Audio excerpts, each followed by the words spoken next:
Welcome to the Walk Thru with 5-Star Preps, the ultimate weekly live show that dives deep into the heart of high school football right here in East Tennessee. Powered by Triple F Training. Train like a pro. Each week, Jesse Smithey and the 5-Star Prep team takes you beyond the gridiron and into the stories that define Fall Friday nights in the hills of the Great Smoky Mountains. From the thrilling touchdowns to the hard-hitting tackles and the unsung heroes who make every game unforgettable, we've got it all covered. Join Jesse Smithey as he breaks down this week's biggest games, highlights the standout performances, and gives you the most comprehensive high school football coverage in East Tennessee.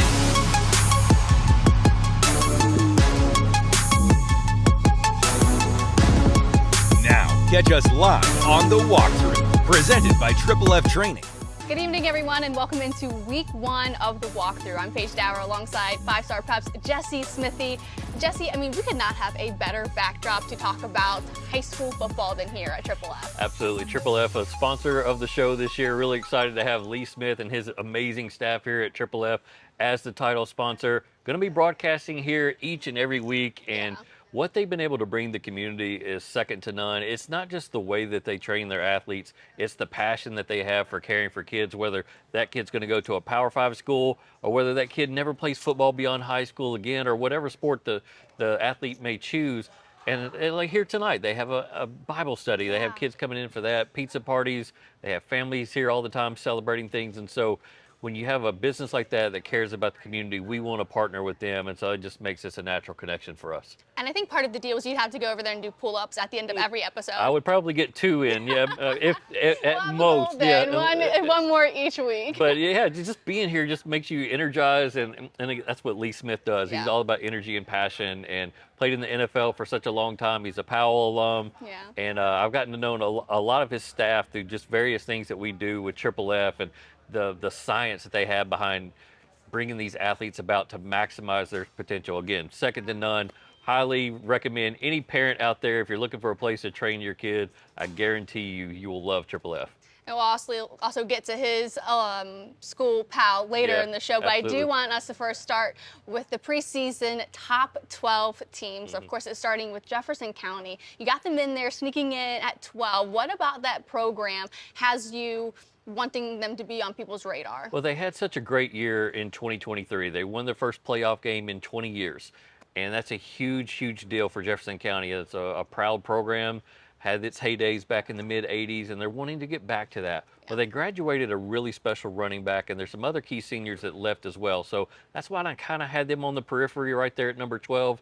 Bring back quarterback play. Of course, they have Nick Moore, who's going to Tennessee. Everybody knows him, offensive lineman. So there's just some young guys that I want to see prove themselves in 6A before we maybe move them into the top 10. And of course, there's nothing like winning there's nothing but winning that can continue to have this program continue to get better and give you that momentum into next year. Last season was their first 10-win season since 2003. Yeah, and Spencer Riley's a guy that knows how to get the best out of those kids, and they're going to run the football, they're going to play physical football, and that's what works in 6A.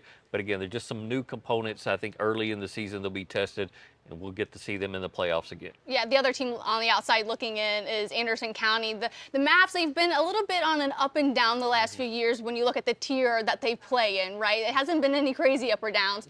But where do you see them projecting this season? So the question mark within is, how is Landon Hensley going to transition in at quarterback? He was a quarterback at Campbell County for the last few years, putting up prodigious numbers, and he transfers in, and by all accounts, he's doing extremely well. But there's still some newness to it all, and a lot of expectations on Anderson County football that maybe he didn't have as high of expectations at Campbell County. Yes, they still like to win there, but it's a different brand of football and different level of expectations at Anderson County. And so, again, they lost a big-time wide receiver. They lost a big-time running back. So I still think... They have Waylon LaRue, though, back. Waylon LaRue is back. 4.4 speed. These guys at Triple F have timed him on laser at 4.41. That's incredible. And so a lot of kids like to say, yeah, I have 4.4 speed. Well, but do you no, really? You don't. Yeah. Waylon LaRue does, and they're excited about him and the home run possibility that he brings. But again, I'm going to be a much more wait-and-see approach with Anderson County. They have a brutal schedule. Oh, yeah. And that's kind of why I have them a little bit outside the top 10 right now. Yeah, top 10 right now, Sevier County, the Smoky Bears. They have plenty to be excited about this season. Absolutely, and it starts with Cooper Newman, their quarterback, sophomore. came in as a freshman last year, led them to 10 wins, led them to a region championship, and a second round, I believe, playoff appearance with Sevier County. Now what can you do next? He's gotten an offer from Virginia Tech. Again, expectations that you're dealing with as a high school kid. He has Tegan Avera to run the football, who transferred in from Gatlinburg Pitman. And he is such a talent. Yeah, such a talent. Ran for 1,800 yards, I believe, a year ago for Gatlinburg Pitman. They have wide receivers. They have big linemen. So all the pieces are in place for Sevier County. The reason I kind of have them number 10, 5A is super deep in East Tennessee. Deep, yes. And so it's hard to maybe push them ahead of some other teams that we're used to seeing in the quarterfinals or semifinals. And you mentioned a little bit on defense too. You have, I think, Bryson Hendrick, right? He had 12 interceptions a year ago. Yeah. How important will that talent on defense be for this team? Yeah, I don't think anybody's expecting Bryson to come in and intercept 12 or 15. Right. But he's a really good defensive back to kind of lead that kind of last line of defense in Sevier County's defense. He was our underclassman of the year on defense, 4 5-star preps a year ago. You look at him, okay, that's not an SEC cornerback, but he knows how to play the game. He breaks down film, and you can see that when he plays. Just he knows where to be at all times. Number 9, Bearden. I mean, the season they had a season ago. Yeah. Obviously, a lot of moving parts this season, especially at the quarterback position. Talk to me a little bit maybe about that dynamic with Drew Parrott going back over to wide receiver this year. Yeah, we're still learning about it a little bit, and Drew Parrott had been the quarterback the last few years at Bearden, and here comes DJ Hunter. He's 6'2", he's 190 pounds. Virginia Tech has offered him as well.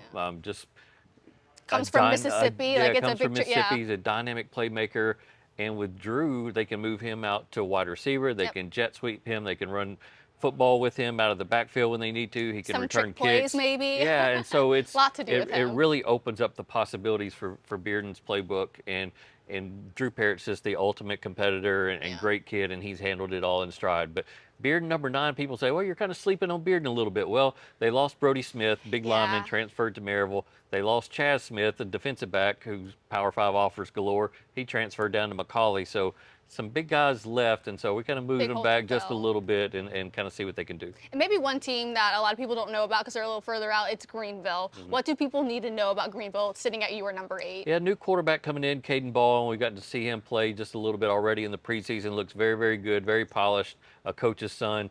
Carson Quillen at running back. He's a guy that's going to go play baseball at Virginia Tech. So many Virginia Techs. What's going on in Knoxville? But I mean, that guy is just a winner. He's won state championships for Greenville baseball. He's an all-state football player. It's just he's one of those guys that's wired differently than his peers, much more mature than most around him. And so they're going to go as he goes at running back, and he's an all-purpose back. But we saw Zayden Anderson in our jamboree, the 5-star preps jamboree, take one to the house for the second year in a row. You're talking about blazing speed, a track athlete for Greenville who has evolved into a really good football player. So Eddie Spradlin, the head coach there, they play a tough brand of defense, always going to play hard defense. That's what he was as a defensive coordinator for so many years. But they have the offense to match with that, and it's going to be special in 4A. Yeah, another team that I think a lot of people are just eager to see get back to where they've been is Oak Ridge. They had 9 wins a season ago, made it to the 3rd round. It's a team that they're just itching and they are hungry to get back to what they were at. Yeah, very motivated team. They're not used to losing in the playoffs that early or losing to Clinton, their arch rival in the playoffs. And a lot of people are still kind of burnt about that and motivated by it. So another program that's lost a lot of key members to graduation, 3 or 4 guys that'll play college football somewhere from Oak Ridge off that roster a year ago. But Blaine Stansberry at quarterback, one of the most exciting quarterbacks around. I love watching him play. Just kind of has a freewheeling style, much like a Brett Favre and Aaron Rodgers, that sometimes you go, oh, I probably wouldn't throw that, and it might work out, it might not, but that's what makes him exciting. Well, we got guys like Malik Howard out there, tight end. Yeah, absolutely. And he's just a sophomore, which is insane. Exactly, and we didn't know he was going to be this. Last year, we saw him with his hand in the ground playing defensive end, and then next thing you know, the spring in tight end, we're seeing highlight catches from 7-on-7. Then all the offers start coming in. So we still haven't seen on the field Malik Howard what he can produce at tight end. Yeah, the 7-on-7 looks great, but those are 7-on-7. So I'm looking forward to that. I think it's going to be fun. Yeah, absolutely. Our next one is Pal, who, of course, here at Triple F. Pal, they had such a great year a few seasons ago, but they have their best 1-2 punch in Deuce Rogers and Connor Wheeler coming back, and they're rushing touchdowns at 17 and 15 respectively, which is just insane. The dual threat of Deuce Rogers. Yeah, we want to see that passing evolve a little bit more, and that's what I talked with Matt Lowe about at Media Day is Deuce Rogers made so many great plays with his legs, great stiff arms, Oh, yeah. and everything else. But this next evolution, part of the evolution of Powell quarterbacks, and whether it's Jordan Potts or any of the quarterbacks of the past that can run the football so well, they have to develop that passing sense, and I think that's what we're going to see this year out of Deuce Rogers. If it's great, if it's 60 to 65%, you got to look out for Powell. They're going to be super dangerous. Yeah. Question marks maybe on defense. What have you been hearing from the coaches there and maybe the guys that they've lost to graduation? Yeah, I mean, they did lose a few, but they still have Cardell Thomas up on the defensive line, had 12 sacks a year ago. Their secondary is really underrated. Connor Wheeler will be back there. And there's some really young players that maybe a lot of people don't know their name just yet, but I know Matt Lowe is very excited about it. He told me at Media Day. So we're going to, again, wait and see approach. They got a big game here in week 1 we'll talk about later in the show. And if they get a win in that one, you could really snowball into much, much more.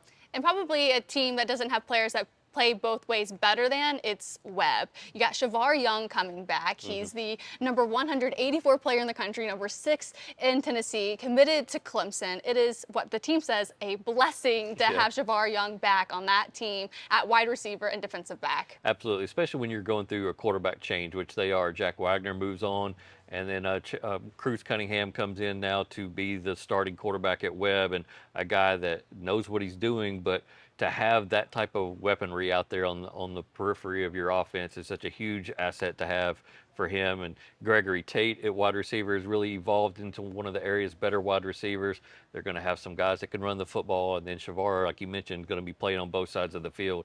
And that secondary of Webb is very, very good. So I like their chances this year in D2. Yeah, it's actually kind of insane what he was able to do at Brentwood. But I want to continue to move our list down. At number 4, we have West, which I was surprised to see West down here. But of course, you realize how much talent they've lost. They've got over 100 people in the locker room, but not all of them are going to see the field. Maybe what made you put them at 4 and not inside the top 3? Yeah, well, I mean, they've won back-to-back state championships, but again, the heavy losses to graduation off of both of those championship teams lets me know that, hey, there's going to be a lot of new faces this time around. Last year, they still had some holdover from that 2022 championship team, some great leaders that you could say, well, I could see them possibly winning state.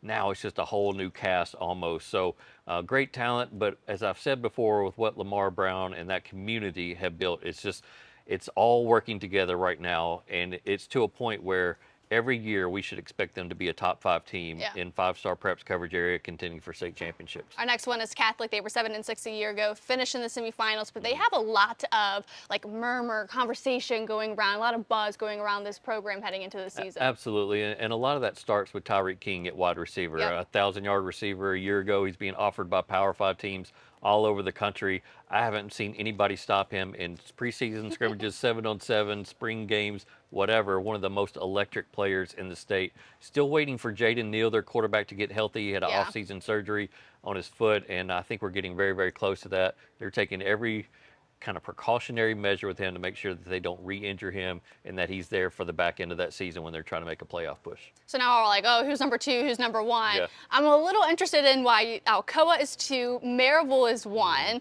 I probably would have at least flipped them, or at least maybe had Bearden a little higher, Maryville a little lower. Why Alcoa 2, Maryville 1? What I've seen out of Maryville this preseason made me think Maryville is back. And it hadn't been that long since they won a state championship. It was 2019, but last year was so atypical. We're used to Maryville at least being in the semifinals. Yeah, 1999.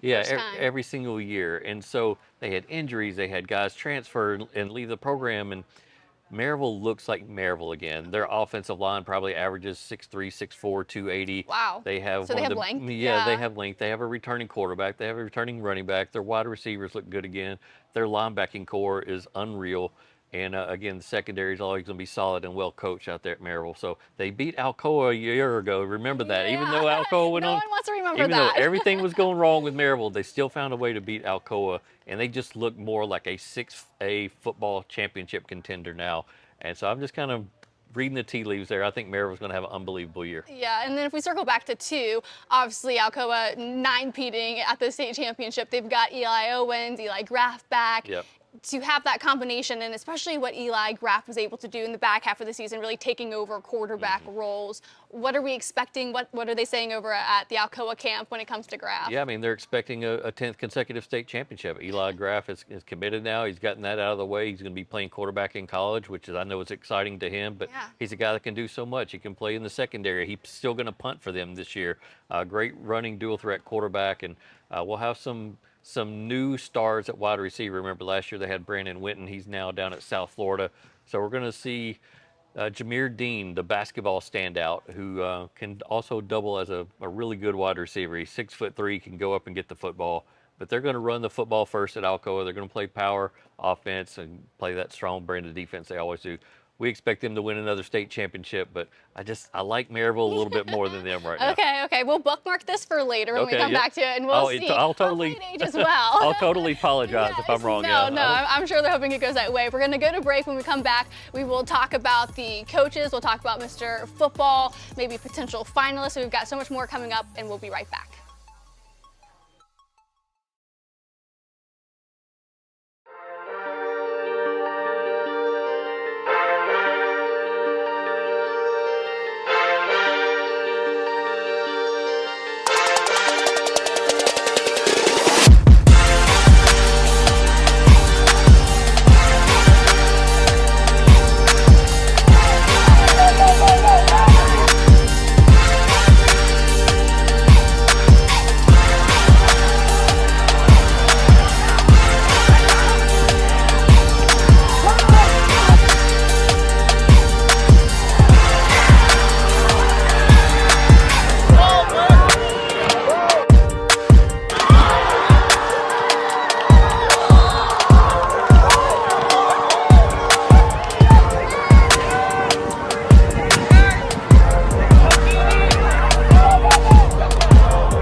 The 5-Star Prepped Play of the Week is brought to you by SmartBank.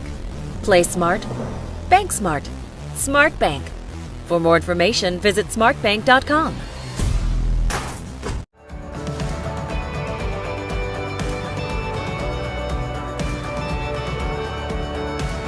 When you shop at Elliots, your journey is our purpose. North Knox Siding and Windows is a complete exterior home improvement company that can help you with all your exterior needs. Visit us today at 5618 North Broadway.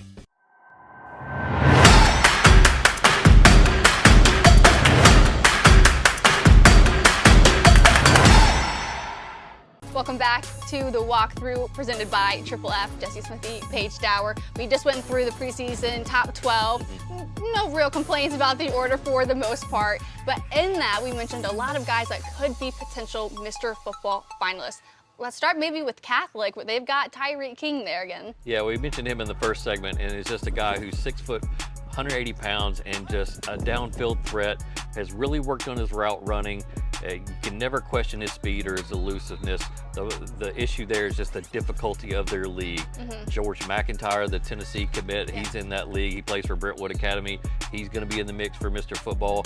And so if Catholic can win enough games, then Tyreek can get in that conversation as a winner. If they're struggling to make the playoffs, it might be harder for him to get into that finalist spot. Everybody knows he's worthy of winning Mr. Football, but Division II AAA is loaded with Power 5 guys, and it's going to be tough for him. He's got to make a big splash in the regular season. Yeah, we talked about him just before this break with Alcoa, Eli Graph, and Eli Owens, maybe kind of battling it out there for their spot in the Mr. Football.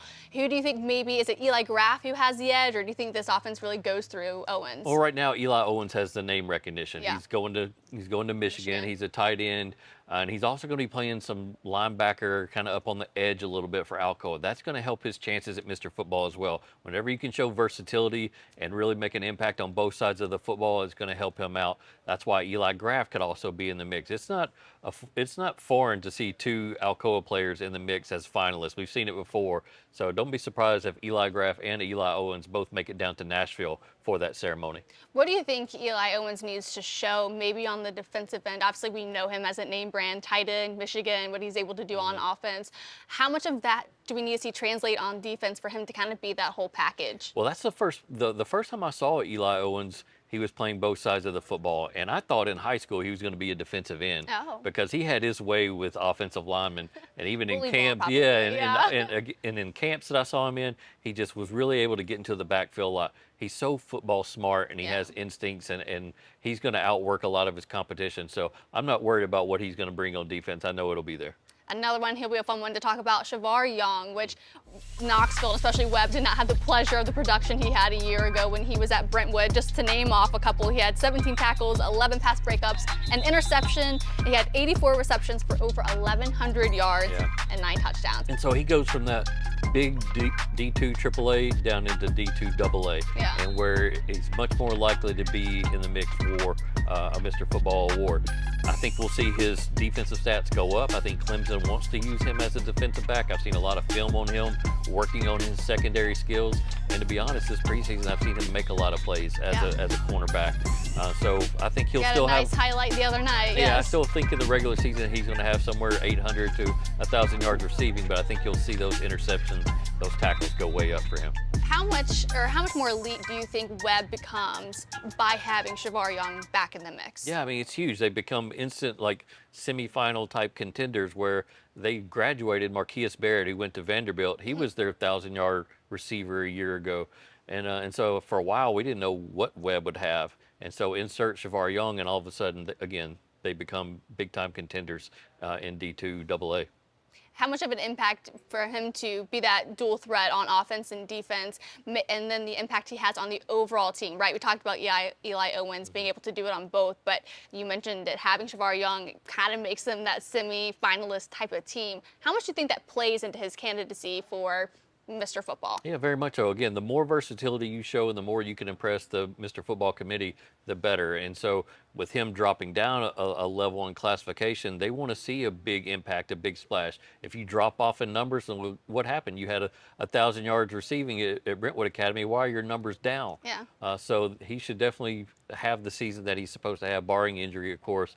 And just excited to have him back in Knoxville. It's where he grew up, and we all know him here and want to see him finish out his high school career. Yeah, all here. of these guys will be filling up the stat sheets this year. Yeah. All of them will definitely be fun watches for sure. Absolutely. And it's fun that they're in a number of different classifications as well. But I do want to shift our attention to some new or new-ish coaches in the area. Yeah. Obviously, every offseason you have the carousel of coaches. This one seems a bit more widespread than in years past. Right. We've had years where maybe 10 to 12 new coaches would come into the area or coaching changes, but this year, and I have to have my phone out because there's like 18 of them. Yes. And so in 5-star preps, we have about 65 to 70 schools. And we're talking about a huge fraction, a huge portion of those football programs undergoing coaching changes. Yeah. And so one of the ones that's more exciting is out at Austin East, Stanton Stevens coming back, and a guy coming back, he won them their national title, Yeah. state championship in the early 2000s. Yeah, absolutely. Yeah. And so he used that to kind of springboard himself into bigger jobs like Oak Ridge and Laverne. Yeah. And now he comes back to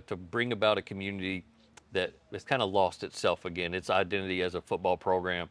And I always say, like, when the stands are full at Austin East and they're playing meaningful football, like, it's just more exciting in Knox County. And I think Stanton Stevens wants to bring that back. He's been in touch with a lot of his former players who have kids on the way up through high school. Oh, nice. And he wants to make sure that they're coming through the hallways at Austin East. If he can do that and bring that kind of pride and tradition back to Austin East, it'll be really exciting in Knox County. Yeah, and I think one coach who's bringing a lot of pride and tradition back, not that they've lost it, is Justin Long with Fulton. Seeing their scrimmage against Oak Ridge, the team and the players just had so much excitement, so much energy about them. Again, it's a scrimmage, but they made so many big plays against Oak Ridge. How exciting is it for that program to have a coach like Justin Long there? So you talk about the tradition and the family feel of Fulton athletics. Justin came through that. He won a state championship with Fulton. I think he was the quarterback on their first ever state championship team. So it means something to him to go over to Fulton High School and take over their football program. He knows what they're up against. He knows what's going on in Knox County. It's a battle for these players, and he's got to find a way to keep the guys that are zoned for Fulton in Fulton, and that's really difficult now in high school football. It means sometimes going out to middle school games or to youth league games and just being present to show that Fulton High School cares about those kids, and I know he's going to work tirelessly to get Fulton back to where it needs to be. I think one program that might have some question marks or does not want to be sputtering here this season is Carter. Kind of where we may be seeing that program go with their coach and Todd Helton. Yeah, and look, we're at a point with Todd Helton where all the funny questions are coming out about like week 2 or 3, and he's like, I've had it. I mean, I did it. I fell victim to it as a media guy. Like, you gotta have some funny Todd Helton story, and he does, and he tells them like he's telling them for the first time. I'm sure going to restaurants is his favorite. Yeah, and people send him gifts and stuff to sign, but I'm sure he wants to get to the point where people quit asking him about that, and let's talk about his football team. Yes, yeah. And he's got some guys. He's got a really good quarterback. He's got a really good running back, and so he has pieces in place for him to take over for Justin Presley, who he coached with, and bring about Carter football into 4A. They don't want to just get to the playoffs, though. That's where they've sputtered. They've gotten to the playoffs and then can't get past that round 1. He's trying to find the blueprint to get them as a, okay, yeah, we're going to expect them in the playoffs to, hey, they may be around for 2 or 3 rounds. Yeah, and one of the last couple of programs I want to touch on is Gatlinburg Pitman. Their coach, Tyler Williams, has been a part of that program for a number of years. He has so much pride in that program. When we talk to him at media days, he says, I would love to finish my career here. And I think the kids are really buying into that mentality, too. When you come into a program that has so much stability already, how encouraging is that for the program for them to then just build on that? Well, any coach that's come through Gatlinburg Pitman talks about the community support that they get there, and that's not a shock. I mean, it's always been that case, whether it's Benny Hammonds or what have you. So he's getting that feel now, but what they're going through is losing 2 guys to Power 5 football. Oh, yeah. 3A teams aren't used to sending that many guys, 2 guys to Power 5 football. And then they had that Tegan and Vera transfer. So they're going to have a new star at Braden Maples at running back, but they're also going to have a new quarterback and some other new guys for us to know. They're always going to be big up front, and they're always going to be in the mix for a region championship in Region 1. Now, they used to be in that region with Alcoa. They're up in Region 1 now, so we expect them to be a 1 seed or at least in the mix for a 1 seed in that region, and then possibly matching up with Alcoa in round 3. one program that's maybe struggling to find its footing because it's such a brand new program, Harden Valley. They started out very strong last year, winning, I think, their first 3 or 4 games. Right. Now they have their new coach, I believe, Tyler Wynn. Yeah. What are we seeing with that program? What's maybe the conversations around it? Love talking with Tyler Wynn. That's the first thing I noticed when I interviewed him about taking over at Harden Valley. He knew he was going to get the question like, hey, you're coming from out of state. Do you know what Harden Valley is going through right now? Do you know the region that they're in? And Bearden's doing what they're doing. Maryville's doing what they've always done. But he has ties to East Tennessee. He knew full well what he was getting into at Harden Valley. He didn't back away from it at all. He came from Georgia where they play some big-time football down there. I mean, he went up against some massive programs with big talent. He's not afraid to match up with big teams and big programs. And so that's the type of mentality you have to go in to a job like Harden Valley and not be scared and say, hey, we're going to build this from the ground up. It might take 3 to 5 years, but I'm the guy to do it. And I think that's the right mentality. So that's the big takeaway with Tyler Wynn. Yeah, one other program is Concord. Steve Matthews, you all had a chance to sit down and speak with him. Anything you want to add before we get to that interview? No, it was weird seeing Steve in different uniforms, but I really love the uniforms that Concord has. You'll see that in the conversation we had with Steve Matthews. Steve, first off, the uniforms look pretty good. Yeah, I love the uniforms. We went with Battle. I don't think anybody in the state has Battle, so we went with Battle uniforms, and I think they look great. Yeah, got a gunmetal look, and I mean, just a different kind of vibe from y'all's team. Yeah, it's I think optimistic definitely about this year, but very optimistic and excited about the future and where we're headed. I didn't know what I expected to see out of Concord today. I mean, just kind of getting this program off the mat. I mean, it looks like you got some dudes out there. I mean, a couple guys that can really build a firm foundation for this program. Yeah, no doubt. We had a lot of those 8th and 9th graders that we had out there today. We're starting, I think, 6 freshmen on offense and a couple 8th graders. So, the future's very bright at Concord. Travis Cosart's a name that I learned about 4 years ago in the Tennessee-Kentucky Futures All-Star game, and here he is with you. What's he going to bring to this football team this year? He's mature. He has that maturity. Most of our guys are still young, but mature guy. He's got obviously got the build, and I've been very proud of him. When I felt like when I first got there, he was kind of hit and miss, but I've challenged him, and he's accepted the challenge. And I think he's a young man that football career can continue, and that's one thing I love doing, and I'm confident it's going to happen for him. I wrote down number 0, Lyric Jackson, just as player to watch, who I liked for you guys, and looked on the roster, and really young guy, but you can see his frame and his abilities today, and just how excited are you about his future? Yeah, Lyric's going to be outstanding, and we got several freshmen just like that. But Lyric's a hard worker. Came in as a leader the first day, leads us in our prayers and breaks it down the team, and so he's a guy you can build a program around. Last thing, just what's the message to the guys as y'all go into the fall here, week 1, just a little bit?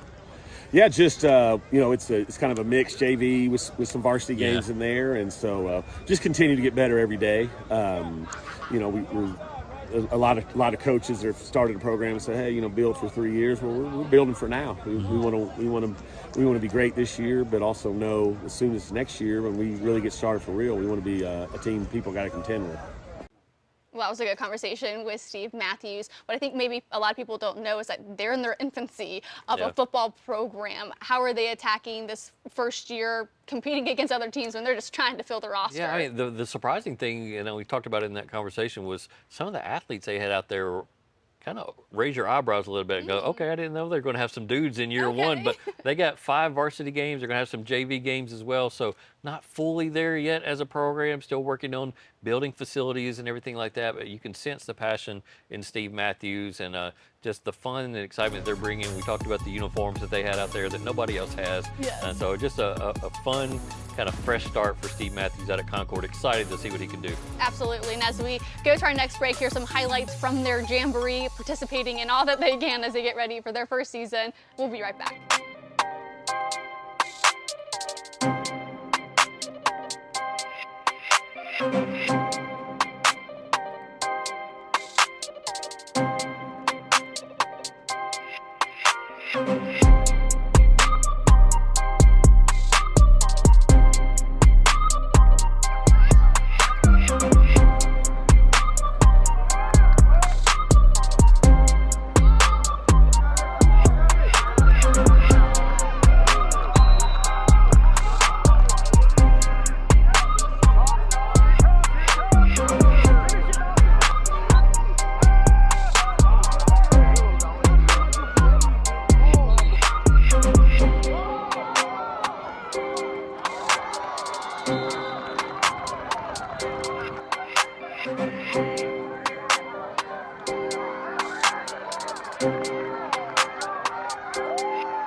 When you shop at Elliots, your journey is our purpose. North Knox Siding and Windows is a complete exterior home improvement company that can help you with all your exterior needs. Visit us today at 5618 North Broadway.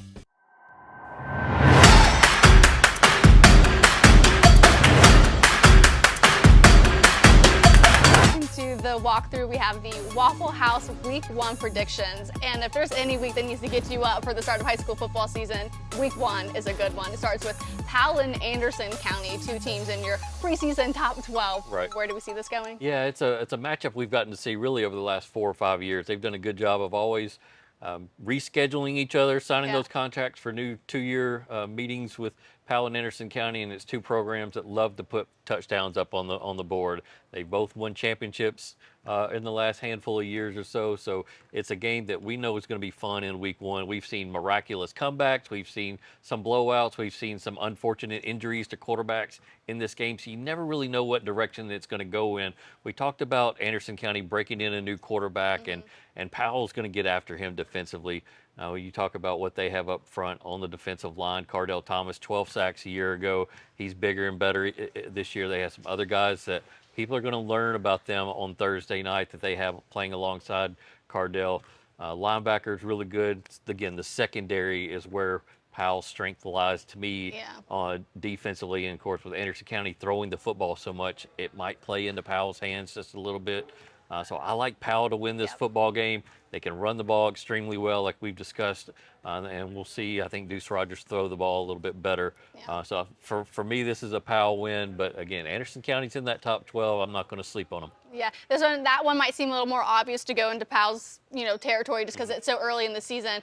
But one where I'm like, oh, week one, Bearden and West. Yeah. These are two teams that definitely know each other. Yeah. Who are you going to pick? Yeah, it was so tough a year ago to pick this game because, again, West is coming off of state championship. We didn't know what was going to happen at quarterback. I really think we're going to see another kind of slugfest in this one, low scoring. I think last year it was 14-10. Yeah. West had that touchdown late to win the football game, and that win, I think, propelled them to a state championship. If they look back on that season, it was that game where all these new guys kind of bonded and came together. We can do this type of deal. So Bearden's got a new quarterback. West is still going to get really aggressive on defense after him. And when you have a new quarterback who's trying to consume so much of the playbook and run it efficiently in week one, that's tough. So I like West and his defense to kind of get the edge in this one. Okay, I was thinking maybe we would go with Bearden, so maybe we're split on that one. Yep. The next one we have is Ravenwood at Alcoa. Yeah, a rematch. We saw Alcoa go on the road a year ago to the Mid-State, get that win over Ravenwood, and then go on to win another state championship. Ravenwood, I think, returns a quarterback who's getting some college looks, so Alcoa is definitely going to have its alarm bells going off in week one to know that they have to bring it defensively, and I think they will. Alcoa, I think, gets the win in this football game. We're going to see some new stars emerge out of that Alcoa backfield. Of course, we've already talked about Eli and Eli, but Jameer Dean at wide receiver.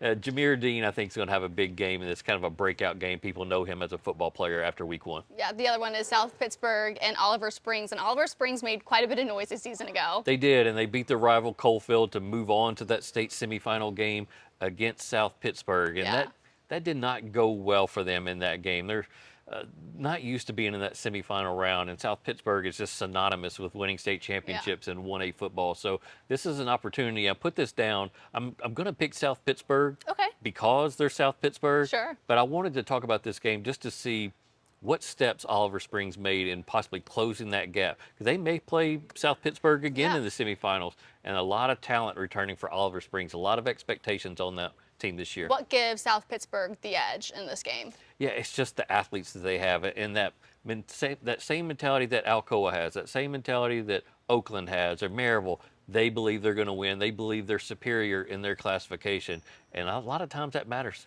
Yeah, our next one is Fulton at Central. That'll be a good one. Yeah, a good game of two programs with new head coaches. Kevin Lane taking over at Central, where he's very familiar. Justin Long at Fulton. Albert Johnson is a guy that I'm starting to get to know a little bit more at running back for Fulton. I think he's the difference maker in this game. I think it's a back and forth affair somewhere in the 30s. Yeah, this is a really tough one for me. I'm going to go Fulton. I'm going to go Fulton, and I know Central people will let me know when I'm wrong, if I'm wrong. But it should be one of the better games in week one. I think it'll be good too, especially if in this next week they continue to be a disciplined team. Just for Fulton, I think that they will continue to have success and get the edge there. And a rival, everyone loves it. Everyone gets up for it. It's our bonus prediction. Mo East, Mo West. Who are we taking? Yeah, I'm probably going with Mo West in this one. Morristown East had a really difficult year a year ago, and Dallas Kirkendall, their new coach, he's not new, he's new a year ago, slowly kind of building that roster to be what he wants it to be. But I think Morristown West just a little bit more advanced on where they are as a program than Morristown East at this point. Well, that's our walk through for week 1. Week 2, though, we have some great content coming up on week 2. I'm going to list off a couple of those games. We have Alcoa at Bearden, Gibbs at Hall, Loudon at Lenoir City, Farragut at Powell, and then Jefferson County at Sevier County. Yeah, and that Loud Lenoir City game, that'll be the Thursday night game, the rivalry game, and that's a big-time rivalry down that way, so we'll definitely be at that one. Yeah. Well, thank you all for joining us for week 1 of the walkthrough presented by Triple F. As you see, this beautiful setup and drop that we have here for our walkthrough episode. We will see you all next week.